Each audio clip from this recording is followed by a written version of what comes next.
दुनिया कहती है फ्यूचर ऑयल पर चलेगा, कोई कहता है गैस पे चलेगा, लेकिन असली सच ये है दोस्तों, फ्यूचर चलेगा मिट्टी के छुपे हुए खजानों पे, जिसे कहते हैं रेयर अर्थ मेटल्स। सोना चांदी और तेल की लड़ाई तो पुरानी कहानी है, असली जंग होगी उन धूल के जर्रों पर जिनसे बनेंगे मिसाइल, सैटेलाइट और आर्टिफिशियल इंटेलिजेंस के दिमाग। नाम सुन के लगता होगा रेयर अर्थ मेटल्स, मतलब शायद स्पेस से गिरा हुआ हीरा, लेकिन असली में ये वो छोटी छोटी धूल के पार्टिकल्स हैं जो आपके स्मार्टफोन के स्पीकर से लेके F-35 फाइटर जेट के इंजन तक हर जगह घुसे बैठे हैं। दुनिया भर में 17 तरह के रेयर अर्थ मेटल्स होते हैं।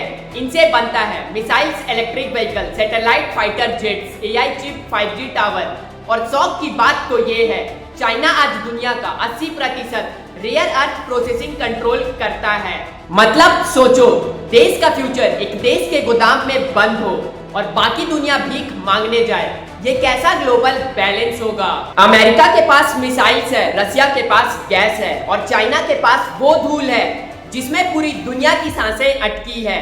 बड़े मजे की बात तो ये है कि दुनिया ने तेल और सोना संभाला पर ये धूल संभालना भूल गई। तो अब सवाल ये उठता है, भारत कहाँ खड़ा है? दोस्तों, भारत के पास भी रेयर अर्थ के भंडार हैं, जैसे कि ओडिशा, आंध्र प्रदेश, तमिलनाडु तक इनके रिजर्व्स माइल हैं। लेकिन प्रॉब्लम ये है, पहले हम रॉ मटेरियल निकालते हैं, फिर चाइना को बेच देते हैं, चाइना उसे प्रोसेस करके वापस हम ही को महंगे दाम पे बेच देता है। यानी कि हम खेत में फसल उगाते हैं और पड़ोसी उसे खा के बदले में हम ही को रोटी बेच रहा है। लेकिन 2019 के बाद भारत ने रेयर अर्थ और मोनाजाइट सैंड का एक्सपोर्ट रेस्ट्रिक्ट कर दिया है ताकि हम अपनी प्रोसेसिंग कैपेसिटी खुद डेवलप कर सके।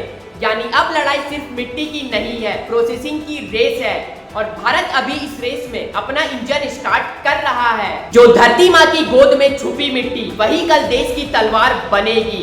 अगर हमने अभी से नहीं जागा तो कल हम अपने ही हथियारों के लिए भीख मांगेंगे। तो अब सवाल ये नहीं है कि रेयर अर्थ मेटल्स रेयर हैं या नहीं, सवाल ये है भारत अपना हक पहचानेगा या फिर हमेशा मेड इन चाइना के थप्पड़ खाता रहेगा। आज वक्त है कि भारत भी अपने रेयर अर्थ रिसोर्सेज को स्ट्रेटेजिक वेपन्स बनाए, प्रोसेसिंग प्लांट्स बनाए, रिसर्च पे इन्वेस्ट करे और दुनिया को दिखाए कि 21वीं सदी की जंग भारत भी जीत सकता है। क्योंकि याद रखिएगा, कल का विजय आज की मिट्टी में छुपा है। धन्यवाद।